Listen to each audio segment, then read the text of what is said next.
a grabar nuestra clase de hoy, que vamos a denominarles la clase de una retroalimentación final, en donde vamos a ver de manera muy rápida los temas que hemos visto, hemos estudiado durante el curso, durante este ciclo respecto al curso de Derechos Reales. Nuevamente, a los que recién se han unido a la clase, indicarles que por favor, este es el momento de que puedan ustedes plantear alguna de las preguntas en caso alguna parte, alguna materia de este curso, algún tema que hemos desarrollado no haya quedado lo suficientemente claro, entonces es momento de, ¿ok? Bien, vamos a empezar.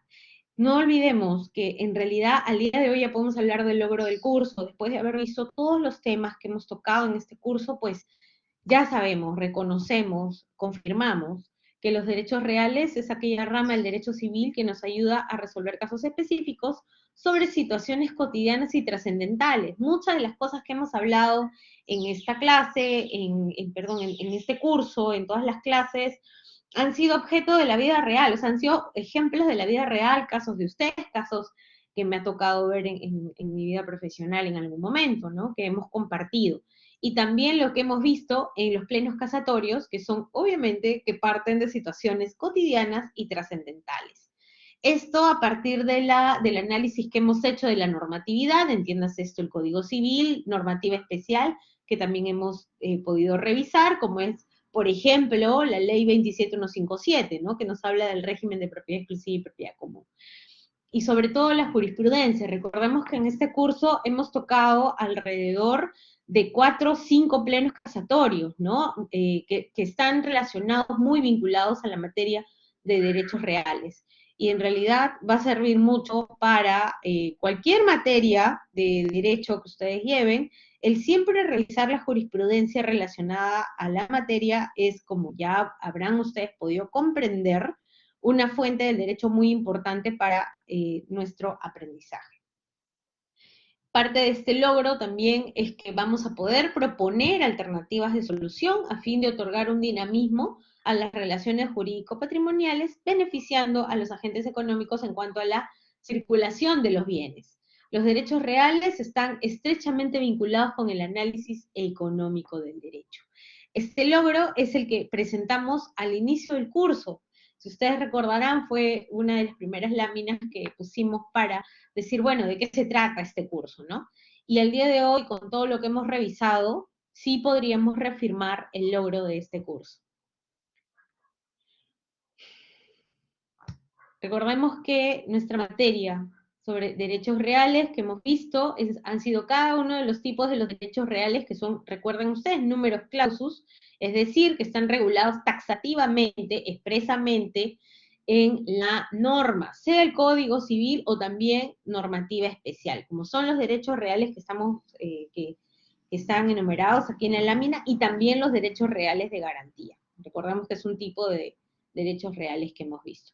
Recordemos que cuando hemos hablado de la clasificación de derechos reales, hemos hablado de los derechos reales principales o primigenios, originarios, como lo llama la doctrina, y ahí está la posesión y la propiedad. Y en cuanto a los otro tipo de derechos reales, como son los derechos reales sobre bien ajeno, derechos reales sobre goce, como querramos denominarlo, o derechos reales temporales, también hay una parte de la doctrina que lo denomina así. Y ahí entraba el usufructo, la superficie, la servidumbre, el uso y la habitación. También hemos tocado acerca de los derechos reales de garantía como otra clasificación, ¿verdad?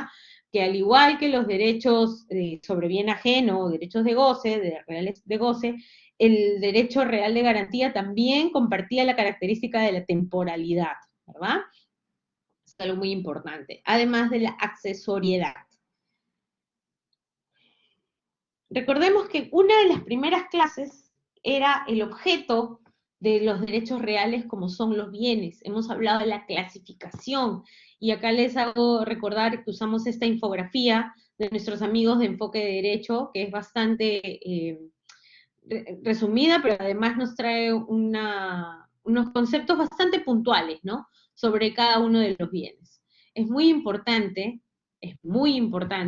reconocer cada tipo de bien, porque recordemos, como lo hemos hablado en algún momento, en algunos artículos del Código Civil, que no necesariamente están dentro del libro de los derechos reales, sino también en otros libros del Código Civil, nos hacen mención a ciertos tipos de bienes.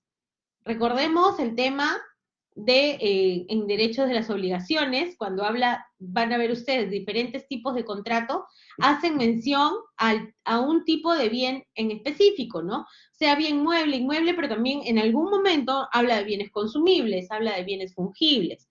Entonces, desde ya es muy importante que nosotros terminemos, cerremos este curso, principalmente conociendo, además de los tipos de derechos reales, ¿sí?, los bienes, porque recuerden que los bienes son el objeto, el núcleo, el por qué se estudia derechos reales, ¿verdad? Recordemos como el poder jurídico que ejerce una persona sobre un bien, ¿no? Y recuerden que ya no usamos el concepto de cosas, recuerden que hemos hablado de los bienes materiales, no inmateriales, bienes corporales, no corporales, etcétera, ¿no? Entonces, por eso es que ya no hablamos de cosas, sino hablamos de bienes, porque además pueden ser materiales y inmateriales, pero sobre todo, los bienes, a diferencia de las cosas, siempre tienen un valor económico que lo da el mercado, ¿ok? También cuando hemos hablado de la principal clasificación que nos da la normativa y la materia de derechos reales, como es los bienes muebles e inmuebles, existen otras diferencias, además del tema de la movilidad, existen otro tipo de diferencias que en diferentes normativas y materias del derecho los van a diferenciar, como es, por ejemplo, ya lo hemos visto, el sistema de transmisión de los derechos reales. Recordarán ustedes que en la T3, cuando ustedes han tratado el tema de la transferencia de propiedad, específicamente han podido desarrollar los dos tipos de transferencia que hay en los derechos reales, ¿no? La de la transferencia de bienes muebles y la transferencia de bienes inmuebles. El sistema en uno u otro difiere, es diferente, no se aplica lo mismo. Igual en el caso de la defensa posesoria. Para el caso de los bienes muebles, existe un plazo, recordarán ustedes que también hay un tema de ejercicio de uso de fuerza, y para el caso de los bienes inmuebles hay el uso el apoyo de la policía, etcétera. Ya hemos visto esos temas también.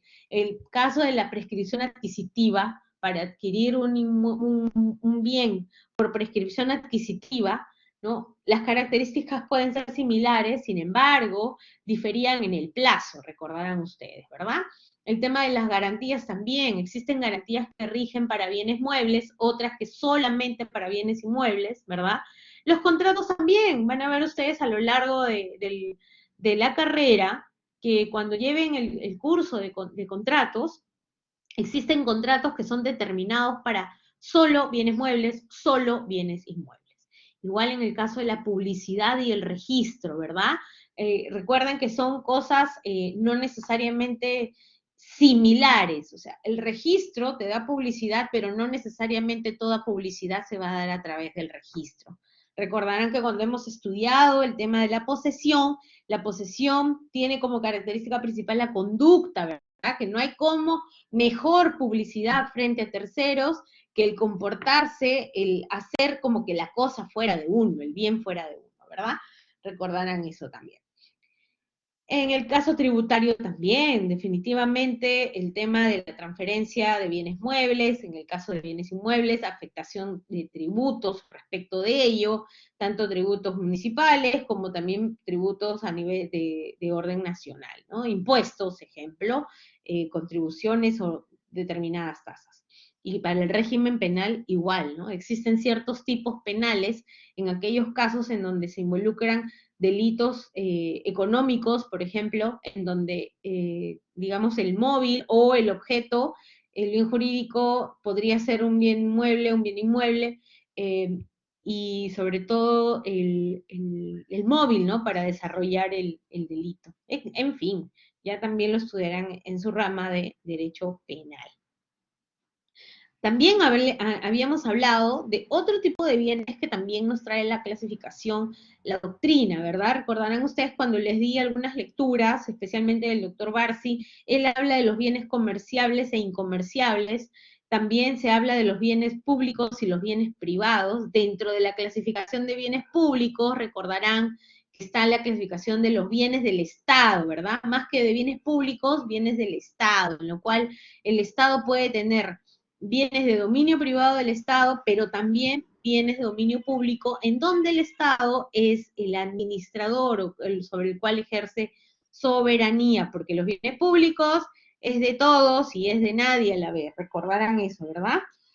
Bien, también habíamos hablado de una pequeña clasificación que ahora, a vista de que se viene cuestionando el tipo de sistema o de transferencia de propiedad en el Perú, se cuestionaba el que el registro no forme parte de este sistema y que por tanto ya deberíamos empezar a hablar de bienes registrables y no registrables y no registrables, ¿no?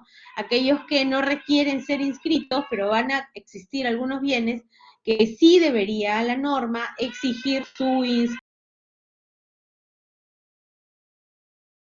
También habíamos hablado del tipo de bienes como son los frutos, ¿verdad? Los frutos que eran de tres tipos que regulan nuestra normativa: naturales, industriales, civiles. Los naturales se recogen, los industriales se obtienen, los civiles se recaudan, ¿verdad? Los civiles, en el caso de los civiles, tocamos varias veces ese tipo de frutos, provienen de una relación jurídica, y el ejemplo más contundente que dimos era, por ejemplo, las rentas, ¿no? Las rentas que se percibían en mérito a la explotación de un bien. Después hablamos de los productos, que a diferencia de los frutos, recordaremos que los productos son no renovables, son provechos no renovables y, claro, se asemejan con los frutos en que ambos requieren de la explotación del bien. Pero, a diferencia de los frutos, en donde el bien debe seguir intacto, debe seguir existiendo, el bien principal, los productos lo que hacían era agotar, afectaban al bien, lo agotaban, lo disminuían o lo alteraban.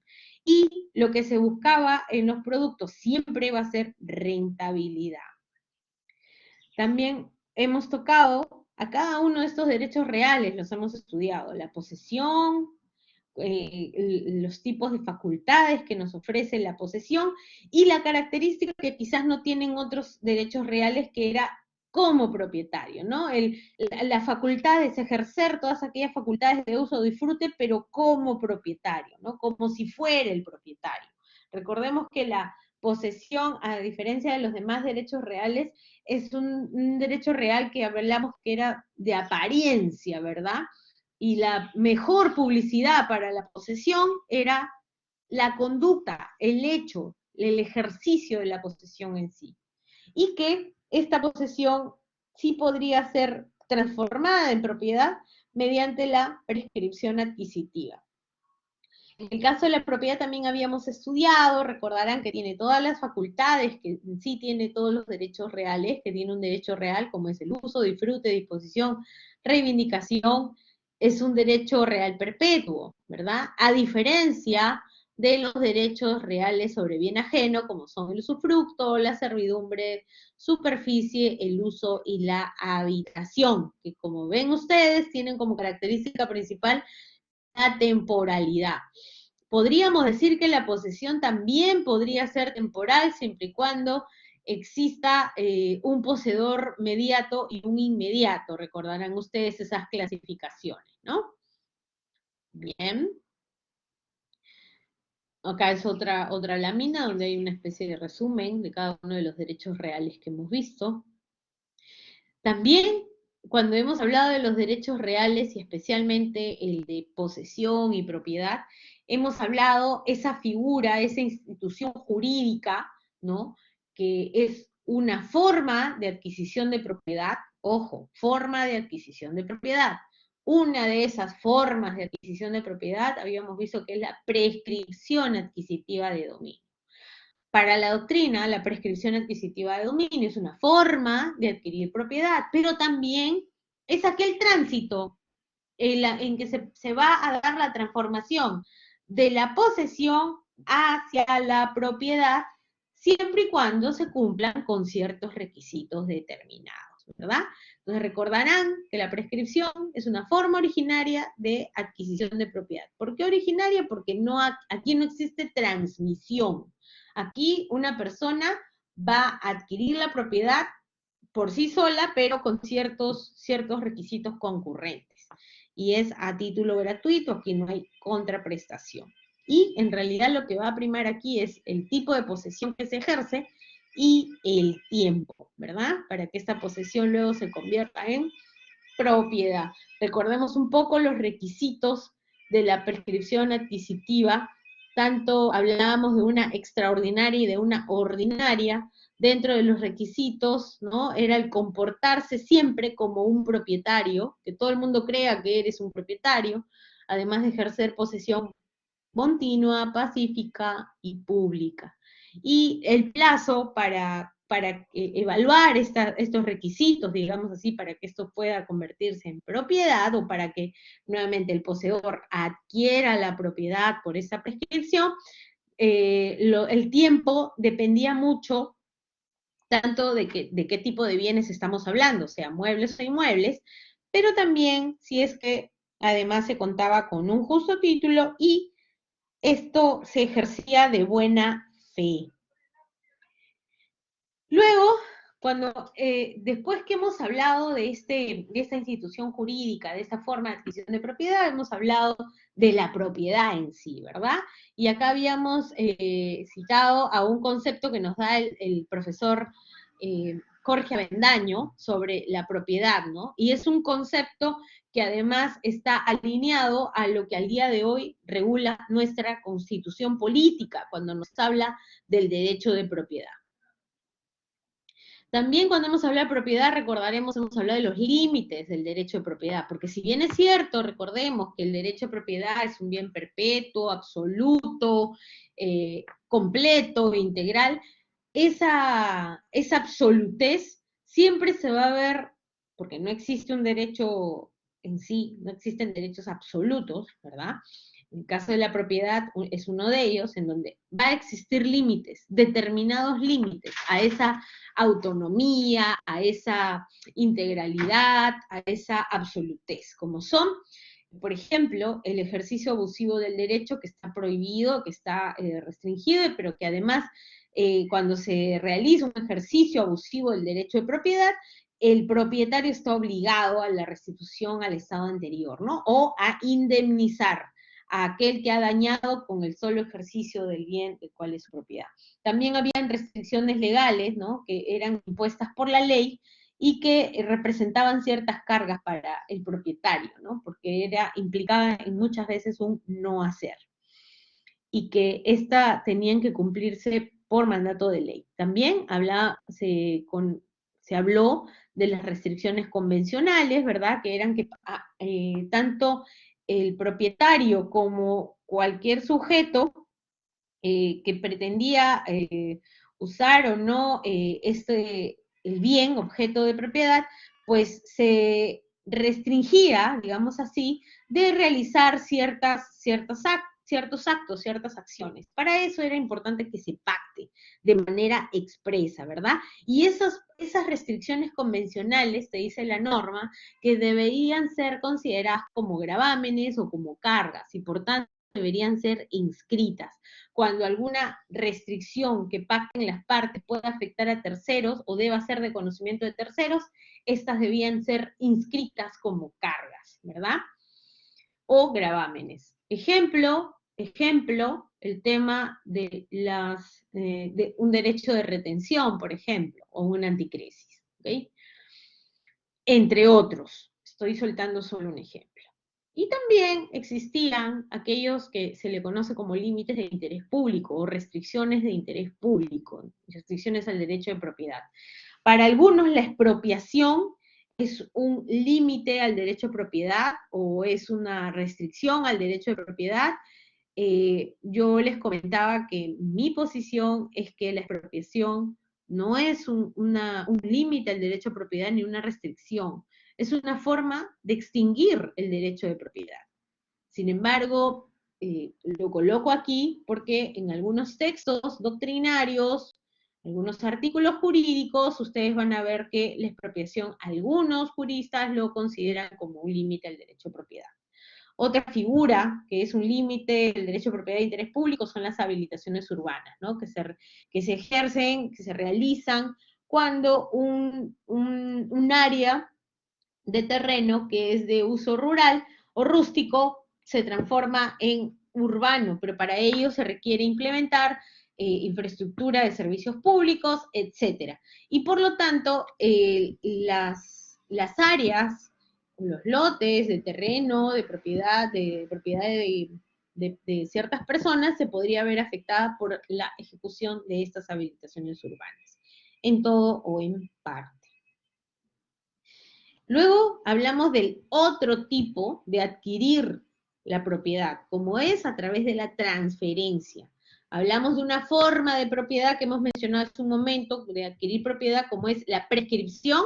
Luego hemos hablado de otros y principalmente, que además ustedes han desarrollado su examen, la T3 fue sobre el sistema de transferencia de propiedad, ¿verdad? Como una forma de adquirir propiedad a través de ¿qué? De la transmisión. Entonces, a diferencia de la prescripción adquisitiva, que es una forma originaria, la transferencia de propiedad es una forma derivada de adquirir propiedad. Y ya sabíamos que hay dos tipos de este sistema de transferencia de propiedad, como es para bienes muebles y para bienes inmuebles. En ambos casos, en ambos tipos, va a primar el consenso, el acuerdo, el acto jurídico. Solo que en algunos casos se requiere, además de la entrega física, jurídica, en el caso de los inmuebles, el tema de la entrega o el modo, el título, el modo físico, jurídico, no está regulado de manera expresa, ¿no? También como parte de las características, como parte del tratamiento jurídico de esta transferencia de propiedad, definitivamente era el título y modo, que entre bien inmueble y bien mueble va a variar. En el caso de los bienes muebles se exige una entrega física o jurídica, ¿no? Para determinados tipos de bienes. Ejemplo, los automóviles, que además que no basta con que yo venda mi carro y entregue la llave a mi comprador, ¿verdad? Y si esto no se ha materializado a través de un cambio en la tarjeta de propiedad, entonces se entiende que no se ha cumplido con ese segundo paso que se requiere para la transferencia de propiedad de este tipo de bien. O sea, es decir, no se ha cumplido con el modo al momento de la transferencia. ¿Ok? Eso es un ejemplo. Bienes muebles, inmuebles. Después les mostré este video, que sería bueno que lo vuelvan a ver, que era sobre que cómo nuestra legislación a nivel de la transferencia de bienes inmuebles todavía no se pone de acuerdo, ¿no? Si es que basta con el consenso o si el registro es necesario, por qué sería necesario, etcétera. Y es que como parte de la transferencia de propiedad, en algunos casos, sea para bienes muebles o inmuebles, el registro juega un rol. En el caso de los bienes muebles, el rol del registro, ¿cuál es? Que sin el registro, en realidad ese bien mueble no ha sido perfeccionada la transferencia. Hace un momento acabo de darles el ejemplo del automóvil, ¿verdad? No basta con hacer la entrega de la llave, ¿sí? Sino es que además tiene que haber ese cambio de tarjeta de propiedad que te la da el registro, ¿no? Para decir quién es el propietario del mueble, de ese bien mueble o del automóvil, ¿no? Entonces, el rol del registro, dependiendo del tipo de mueble o inmueble que estemos hablando, del diferente tipo de transferencia de propiedad, tiene un rol específico, ¿no? Que fue lo que además se pidió que desarrollen en la T3 y que ustedes puedan dar su opinión, ¿no? Si es que además, en el caso de los bienes inmuebles, el registro no juega un rol constitutivo de propiedad, ¿no? Para algunos en realidad sí debería, para otros no debería, etcétera, ¿no? Dependiendo de qué, digamos, qué posición de la doctrina que nosotros hemos podido ya conocer, por cuál nos inclinamos, ¿no? Luego, cuando hemos hablado de las transferencias de propiedad, de este tipo de bienes, de estos dos tipos de transferencia, bienes muebles e inmuebles, hablamos un poco de la copropiedad, recordarán ustedes, ¿no? Y esta infografía que fue la que presentamos en la clase en esa oportunidad, que nos da un concepto bastante completo de la copropiedad, ¿no? Como una situación que se da sobre un mismo bien, en donde concurren dos o más propietarios respecto del mismo bien, ¿no?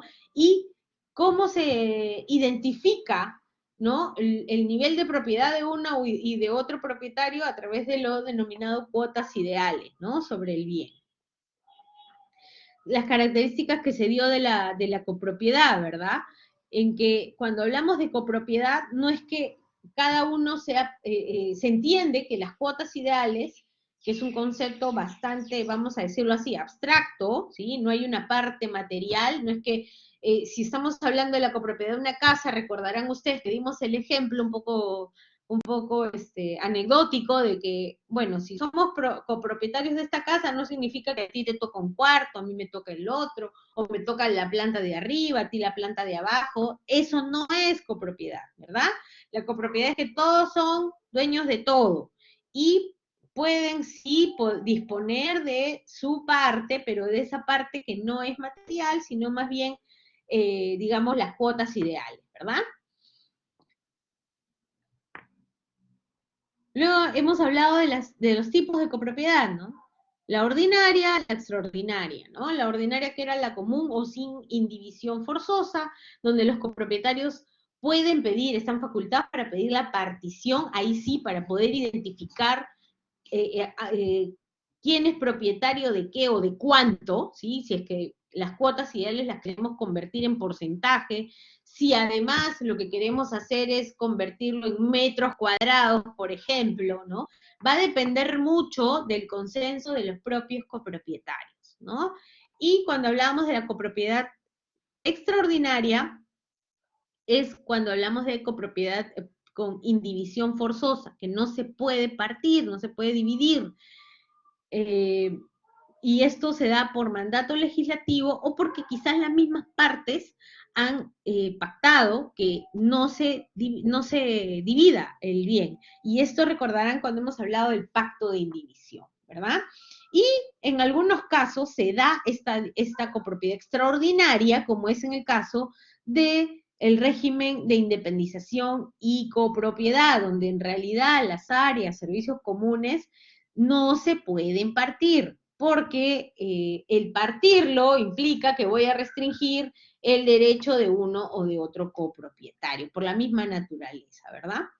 También se dijo que en una copropiedad las decisiones respecto del bien común se dan por unanimidad cuando hablamos de actos de disposición, gravámenes, arrendamientos del bien, comodatos, ¿no? O cuando se quiere modificar el mismo.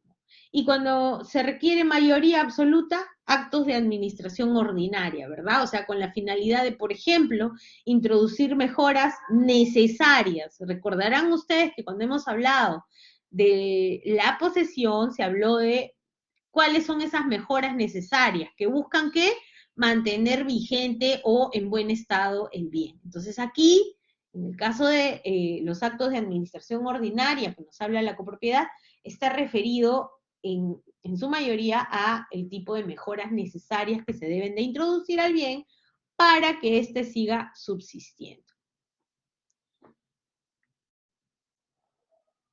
También hemos hablado de esa partición, ¿no? Que en realidad puede ser convencional en algunos casos cuando alguno de los copropietarios no está representado. Recordarán que ahí es necesario que la partición se haga de manera judicial, ¿verdad?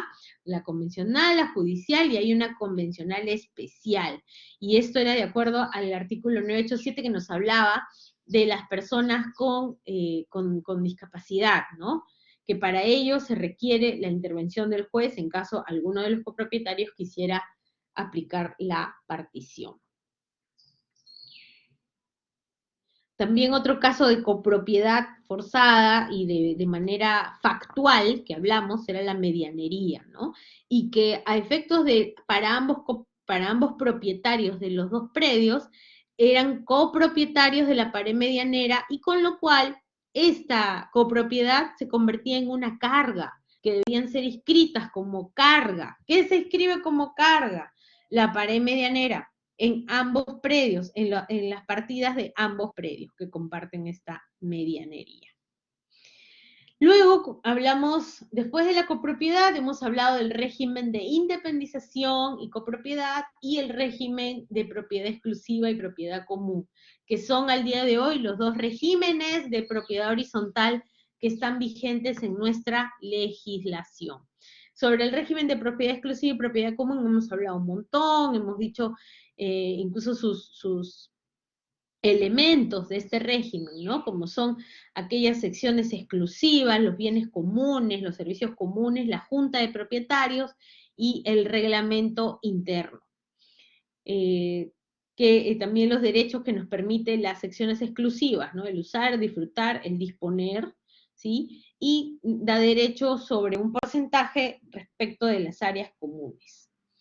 Los bienes comunes, ¿verdad?, que están expresamente señalados en la ley 27157, ¿sí?, al igual que el caso de los servicios comunes, ¿verdad? Y como premisa principal era que los servicios comunes son financiados, pagados, solventados, como querramos llamarlo así, principalmente por los propietarios, y podría ser también por los poseedores de las secciones exclusivas siempre y cuando este poseedor tenga un contrato de arrendamiento que indique expresamente que está obligado frente a la Junta de Propietarios a pagar todos, digamos, a financiar estos servicios comunes correspondientes, ¿no? Si no existiera un contrato de arrendamiento, en ese caso, que lo señale expresamente, se entiende que siempre la obligación es del propietario. Luego hablamos sobre el reglamento interno y qué debe contener el reglamento interno, y también una de las características que dimos es que este reglamento interno, así como la junta de propietarios, deben ser inscritos. ¿En dónde? En la partida registral donde está inscrito este inmueble sujeto al régimen de propiedad exclusiva y propiedad común. De la misma manera, eso se traslada a las partidas independizadas de cada una de las secciones exclusivas. Entonces, el reglamento interno, la junta de propietarios, así como las secciones o los bienes comunes, también se inscriben. Cuando terminamos de hablar de estos regímenes de propiedad horizontal, luego hemos tocado a los derechos reales de garantía, ¿verdad? Que también son números clausus, porque están regulados expresamente por la norma, sea el Código Civil o normativa especial. Recordarán que cuando hemos hablado de los derechos reales de garantía que están regulados en el Código Civil, tocamos el tema de la anticresis, la hipoteca, el derecho de retención, hicimos el ejercicio, ¿no?, de decir sobre cuál recae uno por uno. También hemos tocado el tema de la garantía mobiliaria, que está regulada por una normativa especial distinta a la del Código Civil, ¿verdad? Y que al día de hoy, el decreto legislativo 1400, que es el que regula la garantía mobiliaria, no se encuentra vigente, o sea, no es que no esté vigente, sino es que existe una sentencia, recordarán ustedes, del Tribunal Constitucional, que ha señalado que esa norma todavía no podría ser aplicable, no entra todavía en vigencia, en razón a que hay ciertas instituciones, organismos, procesos que requieren ser implementados antes de la vigencia de esta norma. En tanto eso sucede, está vigente la ley 28677, que es la que regula la garantía mobiliaria desde su inicio, ¿verdad? Luego mencionamos a dos tipos de garantías reales que están reguladas en también normativa especial. Hablamos de los fideicomisos en garantía, que están regulados en la ley de bancos, y acerca de la hipoteca inversa. Yo les compartí un video donde explicaba en qué consiste cada una de ellas, ¿verdad?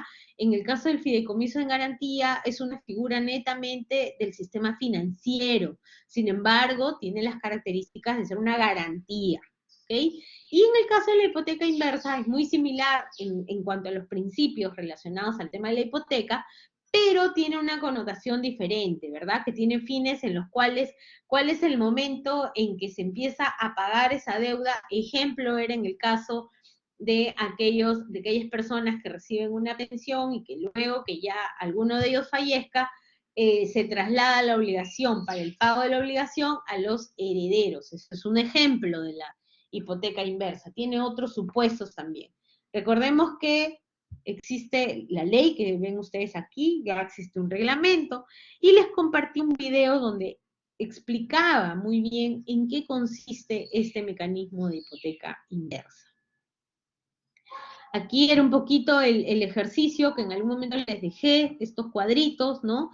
Para poder identificar qué aplica qué en el caso de la anticresis, la hipoteca, uno es sobre inmuebles, el otro también, pero también en uno implica desposesión, recuerden, desposesión era que el bien se entregaba al acreedor, ¿verdad?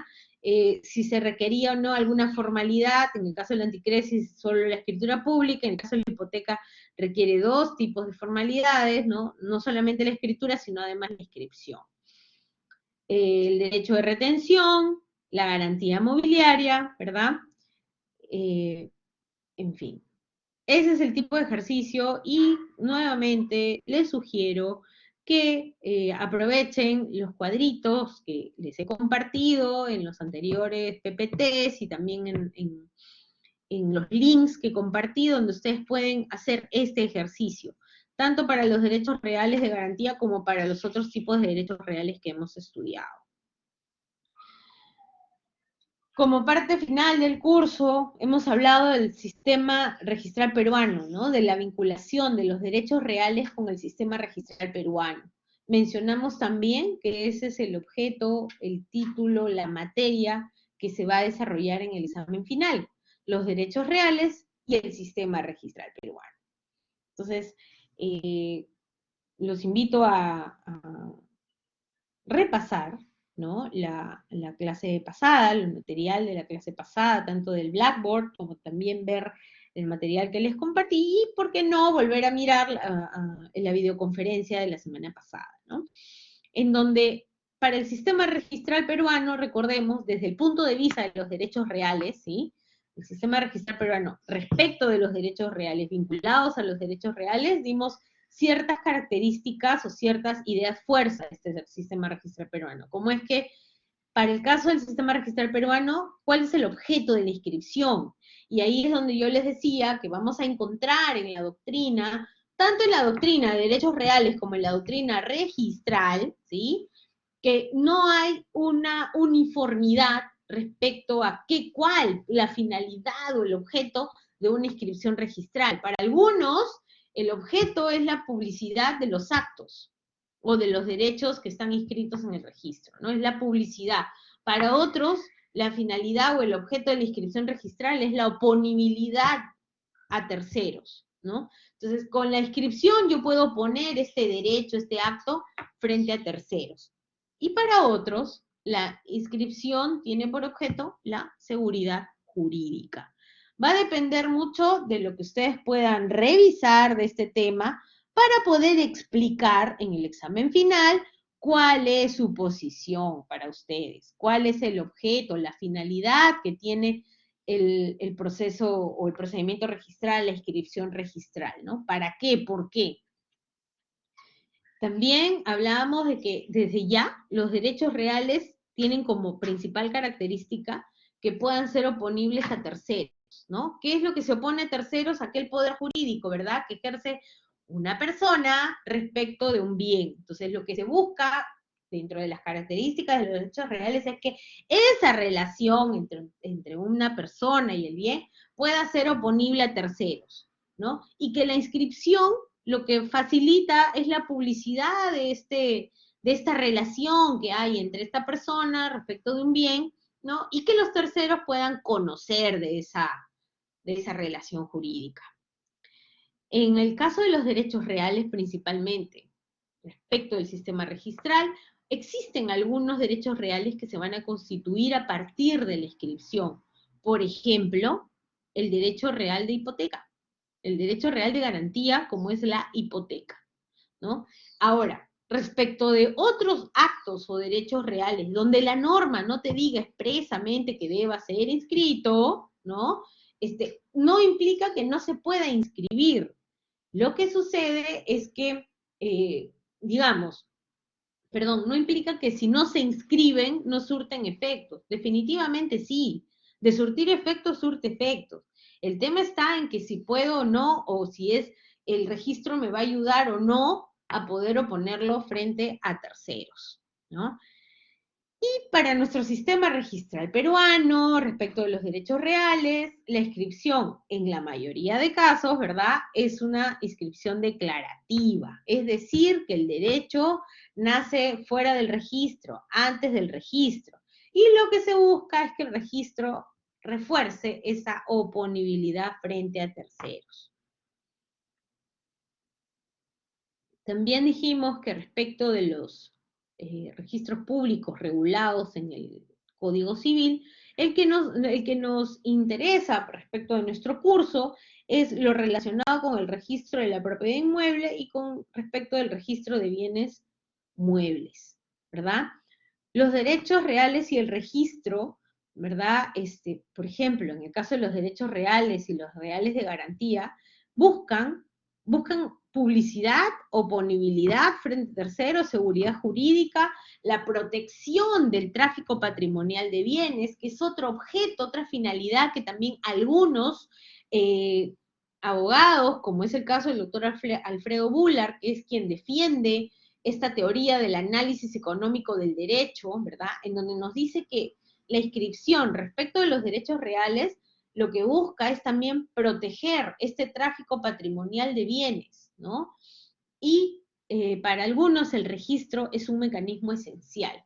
Nuevamente les digo, va a depender cómo ustedes sustentan en el examen final, ¿no? Ese vínculo, esa relación y ese objeto, finalidad que busca una inscripción, un procedimiento registral. ¿Ok? En cuanto a los derechos reales y el registro, importa mucho el historial jurídico. El registro nos permite conocer, para algunos, ¿no? Permite conocer este historial jurídico, la situación, la titularidad del bien. Para algunos, el registro lo que da es la protección al tráfico, como les decía, patrimonial de bienes inmuebles, publicidad, ¿no? Porque permite que se conozca quién es el titular y cuáles son los derechos o los actos que se hayan ejercido respecto de ciertos de los bienes. Y también el registro respecto a los derechos reales va a permitir conocer de aquellas afectaciones que tiene el bien. Ejemplo, medidas judiciales de carga, ¿no? Medidas judiciales, perdón, como son las medidas cautelares, embargos, etcétera. Las cargas, sean cargas legales, convencionales, respecto del régimen de propiedad exclusiva y propiedad común, gravámenes. Recuerden que hace un momento hemos hablado acerca de la copropiedad, hemos hablado de la medianería, ¿verdad? Como una carga también. Entonces, es importante también el registro para poder incorporar estas medidas, estas afectaciones que hay respecto del bien. Los gravámenes, recuerdan ustedes las garantías, ¿verdad? Que afectan al bien. Y nuevamente, ¿no? Hablamos la semana pasada sobre la inscripción registral, cuál es la finalidad, nuevamente aquí les he puesto las que señala la doctrina y el cual al día de hoy no existe un consenso en decir cuál es la única finalidad de la inscripción registral o del procedimiento registral. En realidad no existe una sola finalidad, un solo objeto, un solo para qué, un solo por qué, ¿no? Va a depender de lo que ustedes revisen, de cuál es para ustedes la finalidad de una inscripción registral. ¿Ok? Así que desde ya, moscas con eso. Hablamos la semana pasada acerca de los principios registrales, ¿verdad? Los principios registrales que están regulados en el Código Civil y además en el Reglamento General de los Registros Públicos, así como también en el reglamento de inscripciones en el registro de predios. Yo les he compartido este reglamento de inscripciones en el registro de predios, donde además traslada parte de estos principios. Y también saben que en el Reglamento General de Registros Públicos, que también se les ha compartido, ¿no? Además comentado, ahí ustedes van a poder ver el desarrollo de cada uno de estos principios, así como en el Código Civil. Igual como lo hemos tocado la semana pasada, cuando hemos hablado acerca del principio, por ejemplo, el principio de titulación auténtica, ¿verdad? En el caso del principio de titulación auténtica, ¿qué fue lo que se dijo? Pues se indicó que a partir de este principio regulado en el artículo 2010 del Código Civil, así como el artículo 3 del título preliminar del Reglamento General de los Registros Públicos, este principio nos dice que las inscripciones se hacen, ¿no?, en virtud de un título, pero un título que conste en un instrumento público, salvo, te dice, ¿no?, disposición en contrario. Y cuando hablábamos de los instrumentos públicos, hablamos que hay de 3 tipos, ¿no? Los notariales, los judiciales y los administrativos. Y de acuerdo al mismo Reglamento General de los Registros Públicos, se pueden permitir, dice, respecto si hay disposición en contraria, respecto si la norma lo permite, ¿verdad?, inscripciones respecto de instrumentos privados, ¿no? Y que para ello lo que te pide el registro, la mínima formalidad es que puedan ser presentados con firmas legalizadas, ¿no? Y también, nuevamente, te dice el reglamento, salvo disposición expresa, ¿no? Cuando se hablaba de la titulación, hablábamos de un título escribible desde el enfoque material y desde el enfoque formal. Cuando hablábamos del título material, nos referíamos al contrato, al acto jurídico que genera la situación jurídica, ¿no? Y cuando hablábamos del título formal, es el documento, ¿no? El documento o el formulario donde conste el contrato, el acto jurídico que se pretende inscribir. Luego, cuando hablábamos del principio de rogación o de legalidad, recordemos que para el Reglamento General de Registros Públicos se le llama rogación, para el Código Civil es el principio de legalidad, ¿no? Respecto del cual este principio regulaba la obligatoriedad de la calificación registral por parte del registrador, pero también consagra la calificación registral como una garantía para el administrado y también una garantía para el propio registrador. Y es que desde el punto de vista del administrado o del recurrente al registro, la calificación registral te garantiza que el registrador ha verificado, ¿no?, los documentos que se presentan, la capacidad de las partes, la validez del acto. Entonces, el hecho de pasar por este filtro, por este paso de la calificación registral, hace posible a que el registrador pueda evaluar respecto de estos 3 puntos, ¿no? La capacidad de los otorgantes, la validez del acto, y los antecedentes y todo lo que esté vinculado a la información que se pretende inscribir. Por tanto, era también una obligación, como parte de esta función de calificación registral, el verificar y compatibilizar los antecedentes registrales con el título que se pretende inscribir. Luego hemos hablado del principio de publicidad registral, ¿verdad? Y es que este principio, para algunos, es la razón de ser del registro, ¿no? Que es publicitar actos o derechos. No podríamos decir que es constituir actos o derechos porque en realidad, y a cara de los derechos reales, no todos los derechos reales se constituyen a partir de la inscripción, ¿verdad? Entonces, desde el enfoque de los derechos reales, este principio de publicidad lo que permite es publicitar actos o derechos. Esto es uno de los efectos, de las consecuencias de las inscripciones, la publicidad registrada, ¿no?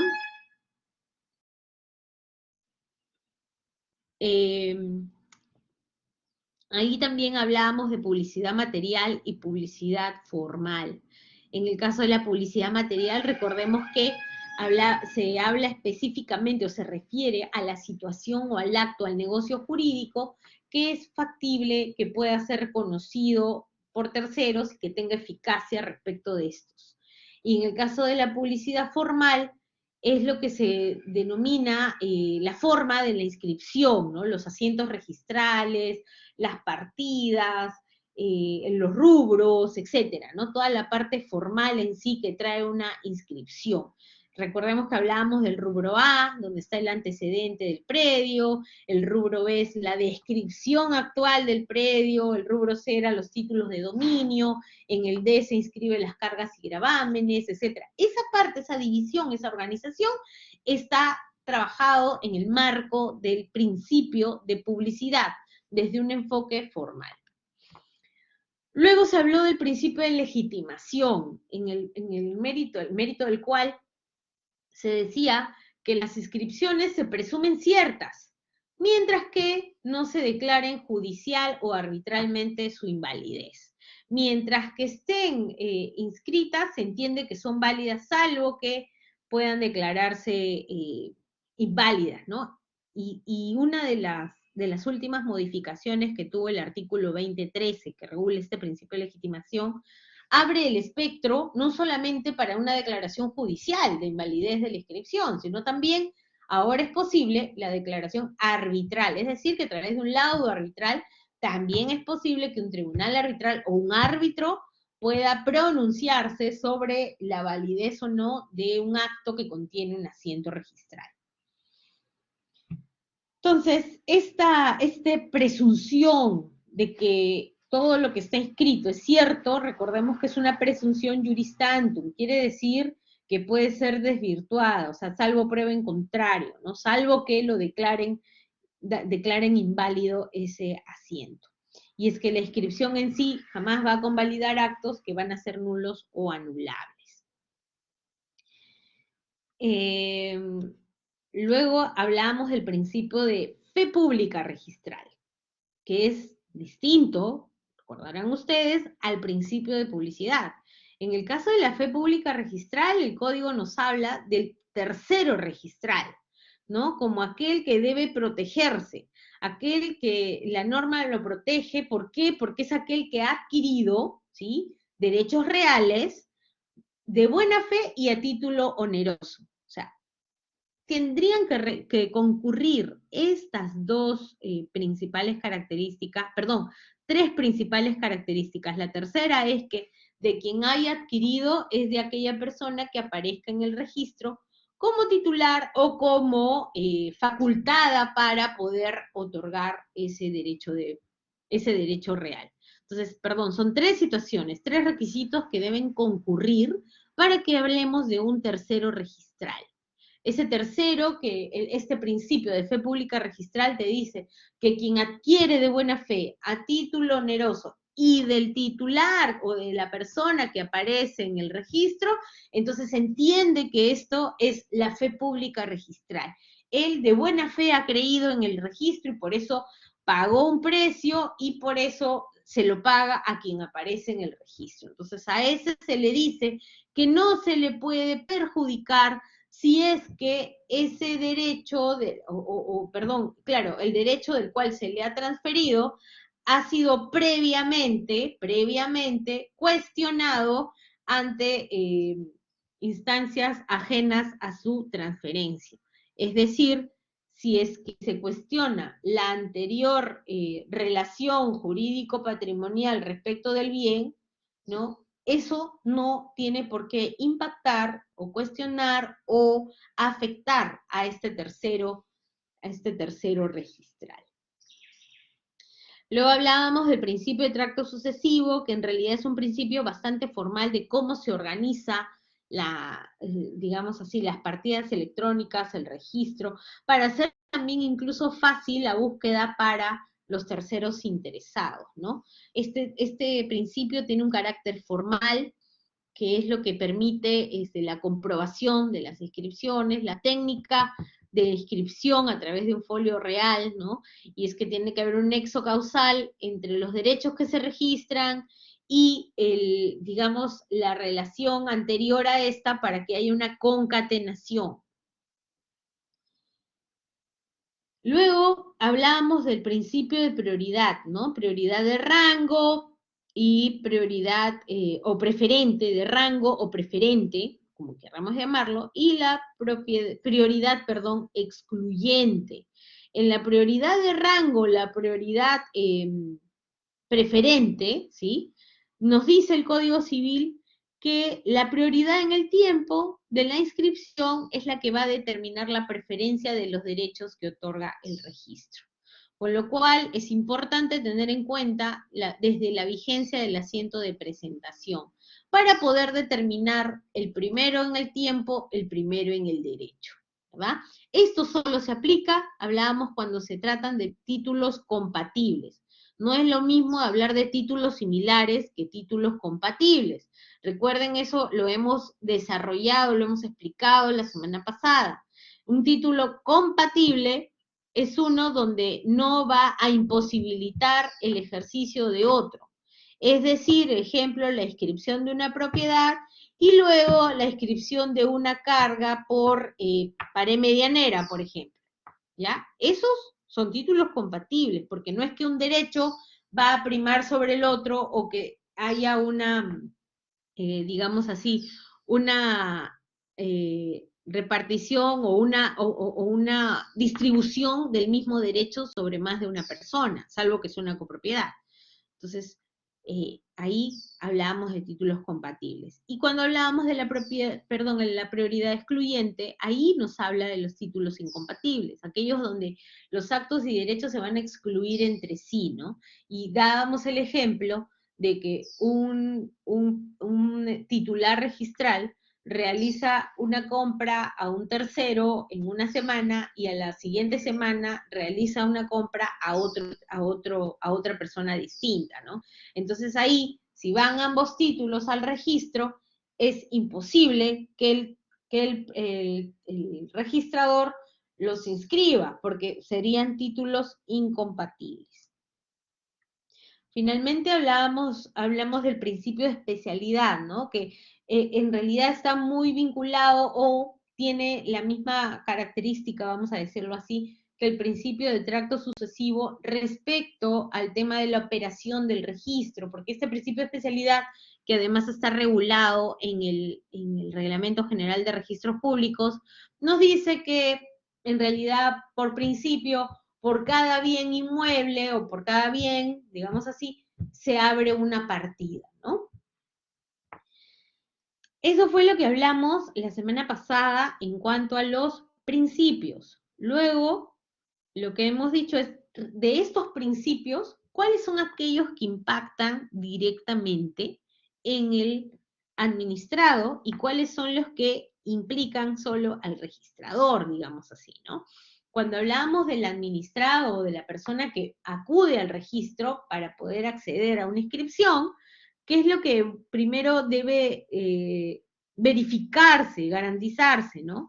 En realidad lo que va a aplicar el administrado, pues es el el principio de legitimación. Recordemos ustedes que toda inscripción se presume cierta mientras que no haya sido invalidada, ¿no? Entonces, cuando accede al registro a una búsqueda, obviamente, por el principio de legitimación, aquella información que va a encontrar en el registro lo va a presumir o va a asumir que es cierta.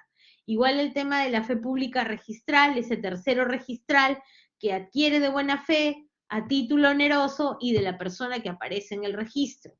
Y el principio de legalidad también, desde un enfoque del administrado, el tema de la calificación registral es una garantía de que su título ha sido previamente verificado por un registrador y con el cual el momento de la inscripción implica, que ese título es válido, que las partes tenían capacidad para otorgarlo y también la validez del propio acto, ¿no? Finalmente, bueno, y entre otro de los principios que también es una garantía o que impacta directamente en el administrado va a ser el de publicidad, porque obviamente si yo quiero ser un tercero que quiere adquirir de buena fe a título oneroso, requiero de la publicidad para saber de quién estoy adquiriendo. Si lo requiero del propio titular que está inscrito, entonces ya me convierto en un tercero registral, o sea, y me protege la fe pública registral. ¿Y cómo obtuve eso? A partir de la publicidad, el principio de publicidad, que nos dice que para eso todas las inscripciones se presumen públicas, y ahí no hay salvo pacto en contrario, salvo disposición en contraria, no, acá es lo que está escrito es de público conocimiento. Nadie puede decir que ignora lo que está escrito, porque en realidad, si hubiera la mínima diligencia, el acceso al registro es para todos. Finalmente, el principio de prioridad de rango, ¿no? En donde el administrado recurre al registro para poder inscribir su derecho y que esta presentación puede primar respecto de cualquier otro título que se presente para poder inscribir, salvo que sea un título compatible, no hay ningún problema, pero si estamos hablando de títulos incompatibles, aquí no hay que, se inscribe el que se presentó primero, ¿no? Ahí el registrador, recordemos, hablábamos que tendría que rechazar a ambos cuando hablábamos de títulos incompatibles. Entonces, desde un enfoque del registrador, el principio de titulación auténtica, el de legalidad, el de tracto sucesivo, prioridad excluyente y el de especialidad, son esos principios que debe regir la función registral, que son una garantía de que la función del registrador se está realizando de manera correcta. Luego, cuando hemos hablado de cuáles son aquellos actos inscribibles, actos de los o vinculados a los derechos reales, ¿no? Que pueden ser inscritos en el registro de predios, veíamos que el artículo 2019 del Código Civil, en el numeral 1, nos habla en general de actos y contratos que constituyen, declaran, transmiten, extinguen, modifiquen o limitan los derechos reales sobre bienes muebles. Yo les he compartido en anuncios al curso, en mensaje de inicio de esta semana, 4 artículos del Código Civil comentados. Uno de ellos es este artículo 2019, en donde, si bien es cierto, el primero nos dice que los derechos reales se pueden inscribir, ok, los actos y contratos, ¿no? No es que los derechos reales, miren, y ahí, por favor, desde ya un tip para el examen final, ¿no? El artículo 2019 no me dice que los derechos reales se pueden inscribir. Lo que me dice es que los actos y contratos que constituyen, declaran, transmiten, extingan, modifiquen o limiten.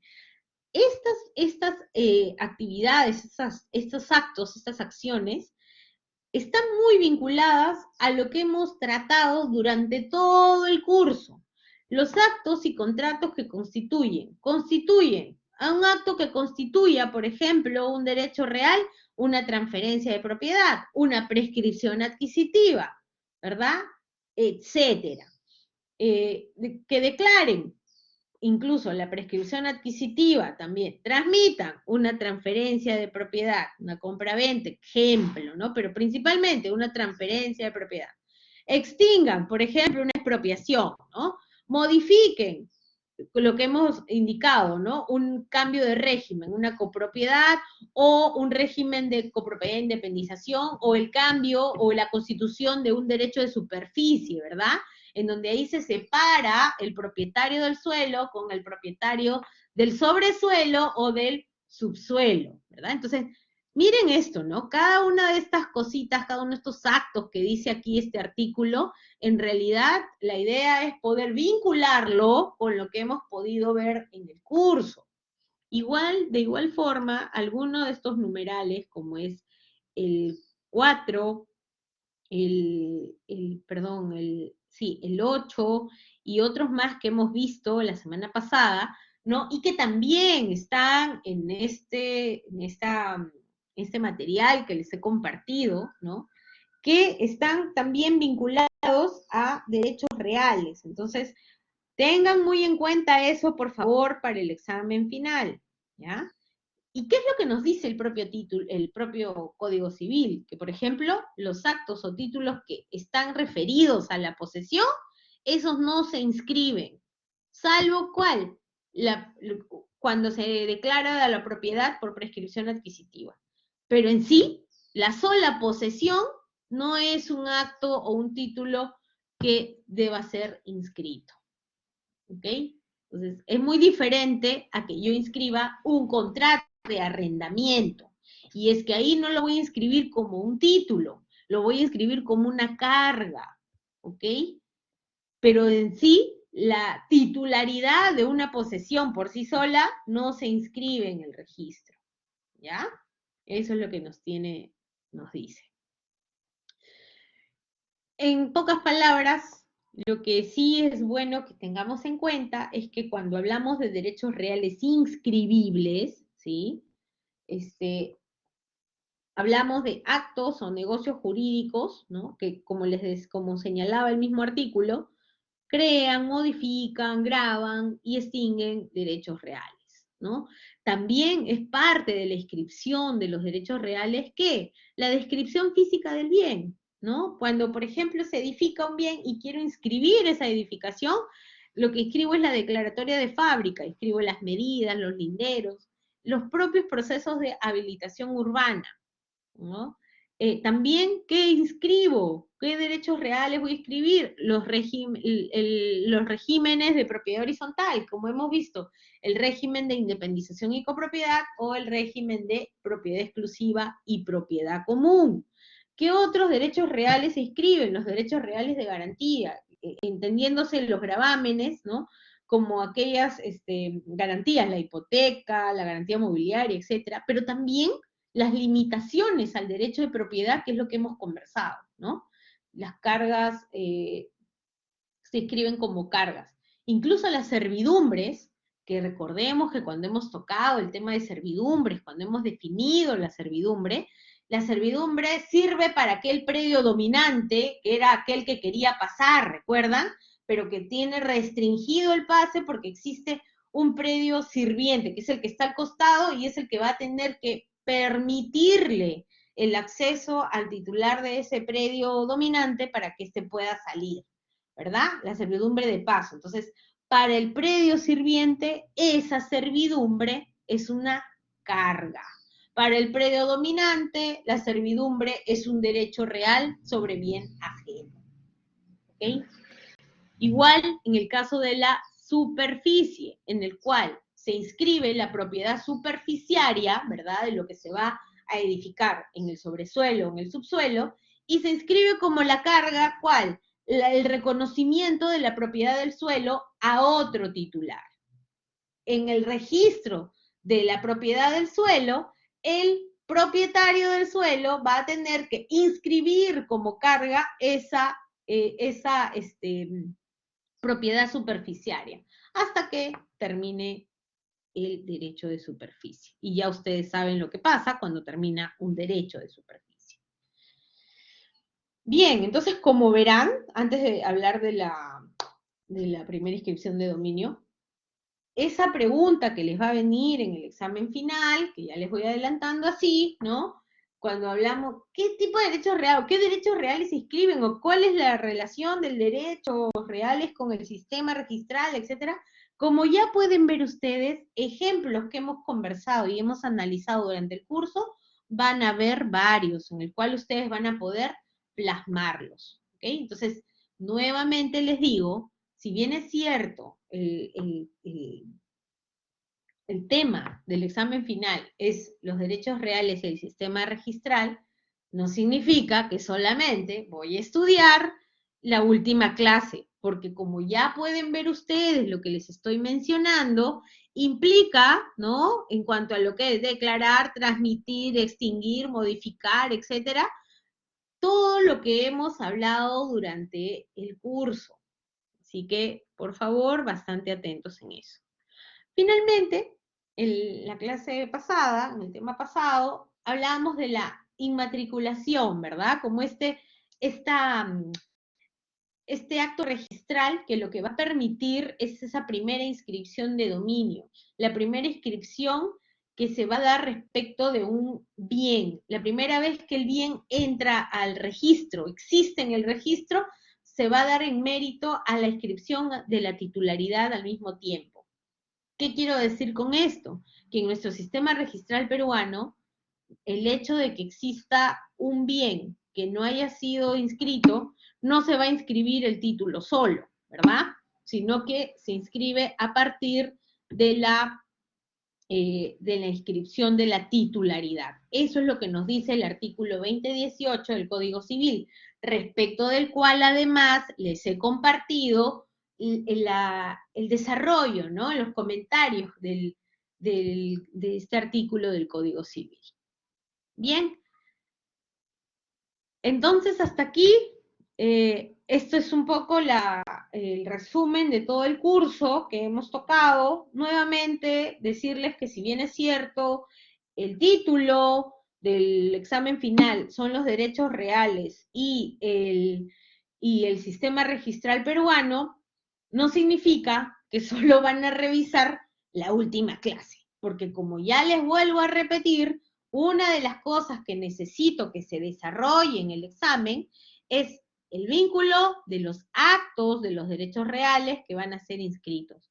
Les di ejemplos de medianería, les he dado el ejemplo de la servidumbre, de la superficie, y todo.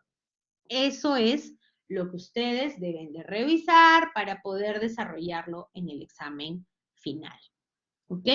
Bueno, yo les agradezco por todo el curso, por la paciencia, por también,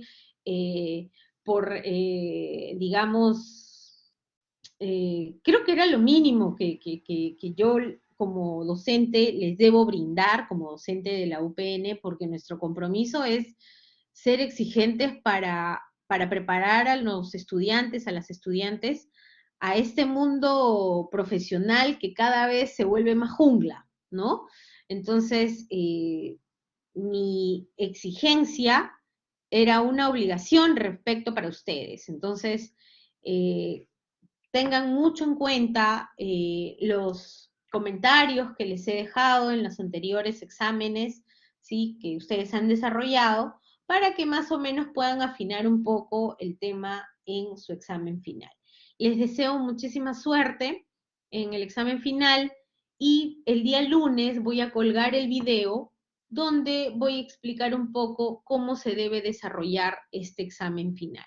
A partir del día lunes ustedes van a poder descargar el examen final, que es grupal, ¿sí? Y ahí están las pautas. Voy a adjuntar el video donde voy a establecer las pautas de cómo desarrollarlo.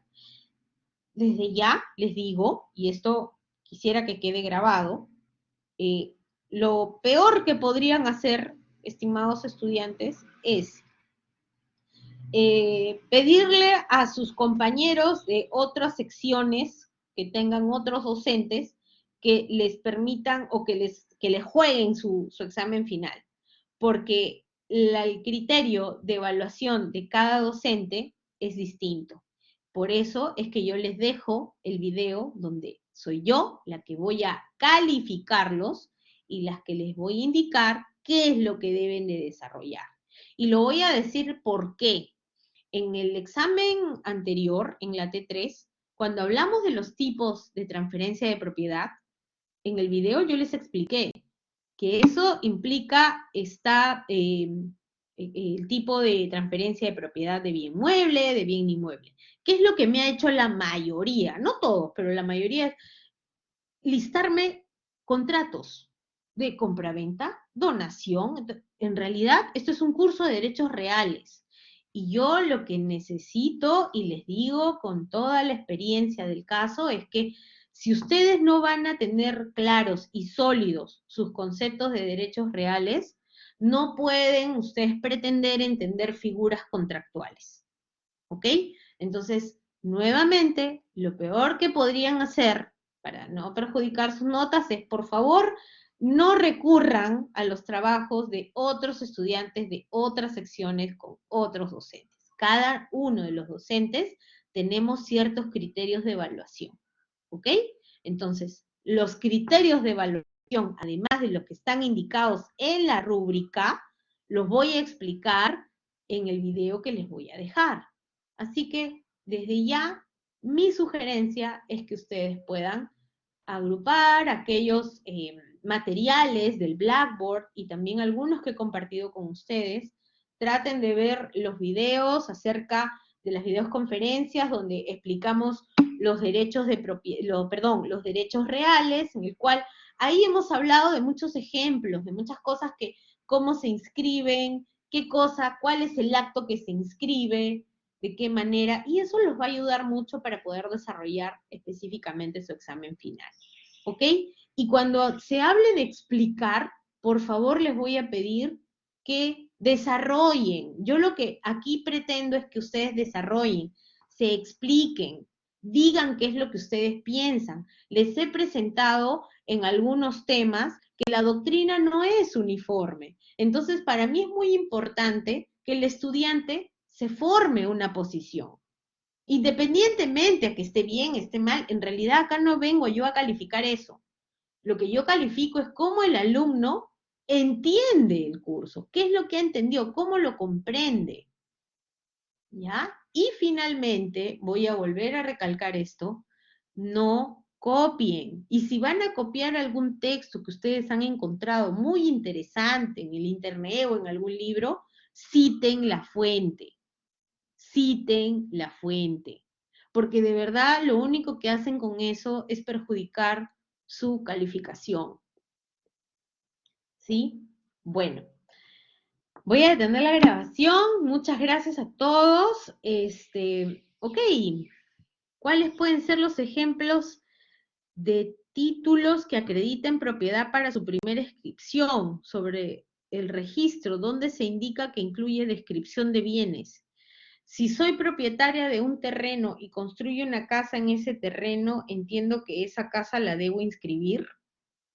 A ver, vamos recordando un poco, Cintia, lo que entiendo lo has desarrollado en la T3. La inscripción de un bien inmueble, como estás mencionando aquí, de tu casa, ¿no? En donde entiendo que te han trasladado, te han transferido la propiedad. ¿Es obligatorio? ¿Se debe inscribir? Recuerda lo que se habló en el sistema de transferencia de propiedad de bienes inmuebles. A ver si alguno le ayuda también a su compañera. La primera inscripción viene con la inmatriculación, la primera inscripción de un bien, ¿no? ¿Y qué es lo que da mérito a esa inscripción? El título de propiedad, ¿no? Y por eso la norma te habla de títulos supletorios o de títulos que tengan como mínimo 5 años de antigüedad.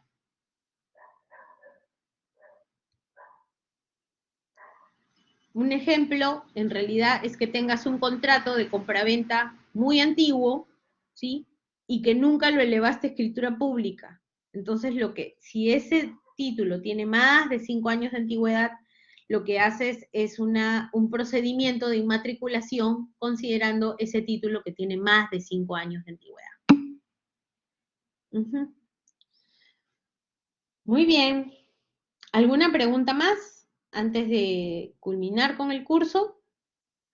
Por favor, la idea es que ustedes puedan hacer las consultas de las materias que hemos visto en esta clase.